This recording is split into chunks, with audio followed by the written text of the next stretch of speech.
Hi, welcome back to Wellness Wednesdays here at Spine and Rehab Specialists. I'm Earl Hayden, one of the physical therapists here, joined again by Chris McMillan. And today we're going to start a fun little series. We're going to go over different sports and break those down basically from head to toe, different exercises you need to do to get ready. So since we're about to get ready to go into spring training, we're going to start with baseball, okay? And we'll start with 4 different things you can do for the arm and the shoulder to start getting ready. But we'll start with the shoulder.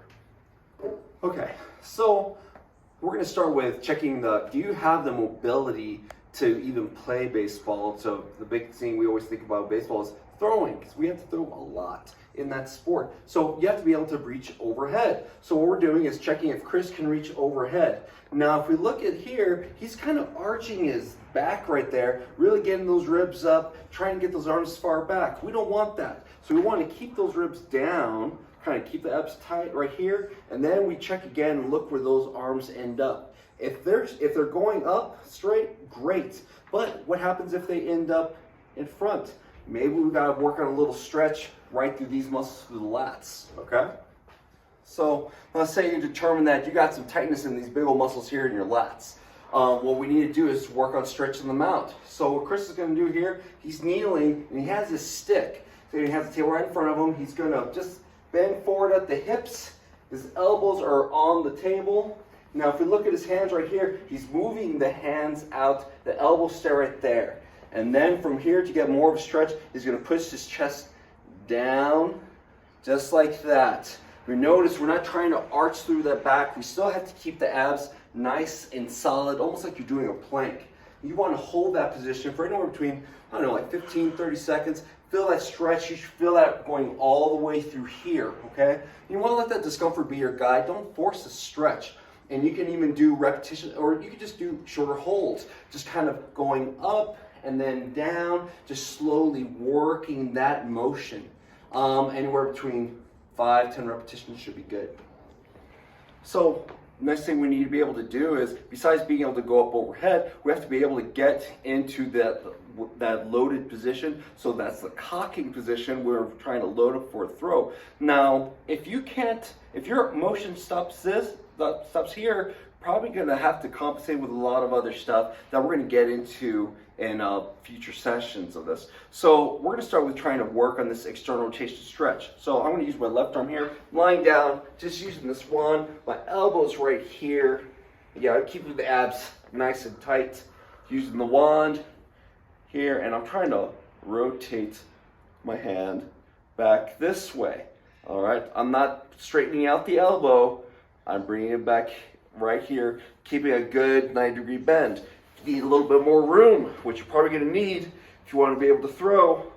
You could come off the edge and just kind of work into that position. Now, we want to kind of try to use that motion a little bit, so you can move the wand away, kind of work that. It's still trying to actively stretch further into that. Once you hold that for maybe like 5-10 seconds, feel that work, feel that loosening up a little bit, try to push it a little bit more, okay? And then hold it again. Again, keeping the back flat, make sure you're not arching through the back. Maybe about like 10-20 repetitions of that should be good. Next thing we want to work on is making sure that part of like getting back into this position is make sure you're not too tight through that chest, so make sure you can reach back with that arm, but still keeping the shoulder in a nice center position on that joint. So we're going to go back to our old favorite, the open book. So again, using the foam roll, the legs on top of here, laying on the side, head should be supported, arms right here. We're squeezing that shoulder blade back and rotating through the upper back. So we should feel a good stretch right here through the chest, but you shouldn't feel any stress on that shoulder. So let's go right over here. Now, if you have someone who can't really rotate too much, you're going to see this. We're going to stop and keep on reaching back, Chris. We're going to see this, where that arm keeps going back, and now we're putting a lot of stress on the front of that joint, and that's the last thing you want for your throwers. So you need to make sure they can reach back with control and still rotate through here. And we'll go over more stuff with the spine, okay? Now you can switch this up a little bit. Instead of just going straight across, so you get an even bigger stretch from the pecs and work for different angles. You can work on going straight out to the side, or even raise the arm a little bit further up as we rotate. So now you're working through this angle right here, okay? Again, leg stays down on that roll, keeping that nice and tight. You feel your obliques, all these ab muscles starting to help you work and rotate, okay? Again, anywhere between like 15, 20 repetitions should be good.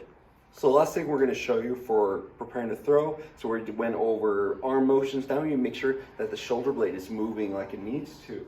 So we could always start with just doing simple scapular push-ups against the wall. So we're here, arms are straight, and just kind of squeezing, pulling yourself into the wall, just using the shoulder blades. So we're getting that, and then pushing into the wall. Just like that. So those shoulder blades are moving around the ribs. You master that, you could definitely do nice little arm raise with the foam roll. Again, working on squeezing and then pushing into the wall and pushing the arms up. And this is helping to make sure that the shoulder blade is moving as the arms are moving. So again, we squeeze, push, and raise up.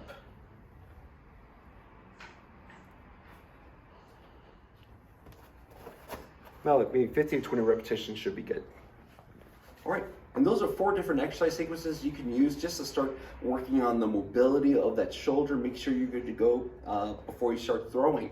So join us tomorrow where Harry and Anthony are going to go over more injuries and different complications we can see with throwing on our Thirsty for Knowledge Thursdays. And make sure to join us next week for more exercises related to baseball. So we're just going to keep on going down this rabbit hole, exploring everything we need to know, how to get ready to do all the different aspects of the sport without getting injured, and show you some more exercises. All right, have a good one.